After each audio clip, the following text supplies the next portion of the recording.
Hi, this is Laurie from Dutchy Branch. This is the vlog for Alba C2 classes, lesson 3. This week the students are asked to create a business plan for a new product. I, however, have tweaked the prompt a little bit and asked the students to create a successful business out of an existing product. The 3 products that I've selected are Colored Ketchup, Cyworld, and Segway.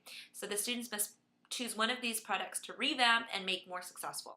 Their project is divided into the 3 parts outlined in CSLP book. So that would be product, market research, and marketing. So for the product section, I will utilize the first personal project on page 4 of the CSLP book to get the students to pick one of the existing products. Again, that was Colored Ketchup, Cyworld, and Segway.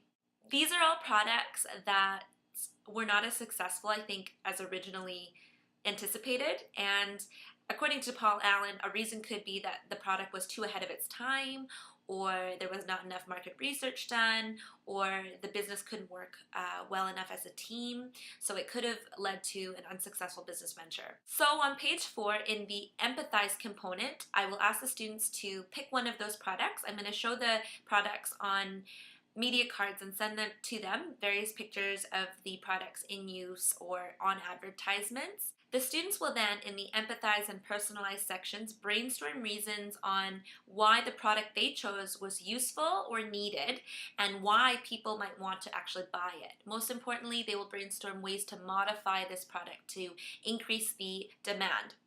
After brainstorming, they're going to combine all their ideas together and then put it together in a presentation on Polaris, PowerPoint, or S-Note. They will also have to create a script, so they could put that on just cue cards or on the S-Note on their tabs. In the script, I just want them to explain what the product is and how customers can use it and why customers might want to buy it. Now, for the market research component, I'm going to utilize the second personal project on page 7 of the CSLP book. First, in the empathize section, students will create survey questions. I'm going to ask the students to come up with at least 5 questions in which they will use to collect the market research data from the students or teachers at our branch. But I'm going to ask the students to define their target market. So they must identify who they're going to conduct the survey on and why. Is their target market just adults and therefore they must find teachers to interview, or will it be their peers, the youth? Doesn't matter if it's male or female. And I'm going to ask the students to collect the data from at least 10 people at our academy. So each group, I'm assuming, will have about 3 to 4 members per group. So really each student will only have to conduct their survey on maybe 2 or 3 people. The survey questions that they have to create must not identify that the product that they actually have. So if they chose the product Colored Ketchup, they wouldn't actually ask, would you buy colored ketchup? But maybe they could ask, does the color of your food matter to you? If there was fun colors, would you be more inclined to buy that product? Something like this. Now for the personalized section, it will be used to add a competitive advantage to the product. So the students must figure out a way to make their product more successful than potential competitors and more successful than it has already been.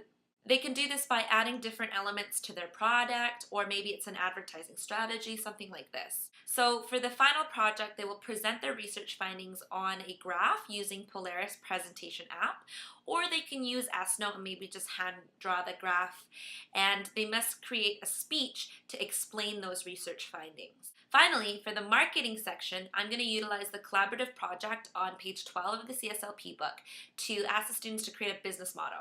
But first, the students will have to come up with a marketing tactic to sell their product to their target audience. So they must come up with the best way to market their product, whether that be a commercial, poster advertisement, promotions like a 2+1 event, or just events, having a booth giving away free samples. After they figure out their preferred method of marketing, they're going to have to present it. So if they do a commercial, they'll have to film it. If they say poster advertisement, they'll have to draw it. They'll have to create a poster.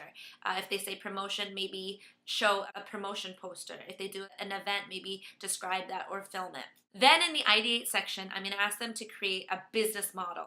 So I'm going to provide the students with a template for a business model through media card pictures, as well as I'm going to attach an additional copy of this template onto their task list. For the business model, the students are going to have to describe the following. First, they're going to have to talk about the infrastructure, so who the key partners are of their business and the activities and resources required by their company. Secondly, they're going to have to talk about the offer to the consumers, so how the students will propose their product value. The students will have already brainstormed this during the personalized section of the personal project part 2 on page 7 of the CSLP book, where they had to come up with a competitive advantage, so that shouldn't be too hard. Thirdly, for the customer component, they're going to have to define who their target market is, and again, they've already done this in the first personal project on page 4 of the CSLP book. And then they have to describe how the company plans to keep customer relations with this group of people. Also, how the company plans to distribute the product to their clients. Finally, the profit equation. Here I'm going to ask the students to describe the area where the business will incur costs and how the business will gain revenue. But I'm not going to ask them to actually give me numbers because I think that could get very confusing and they won't have much data for that. So anyways, good luck with lesson 3 and I'll get back to you guys with how it all went. See you later.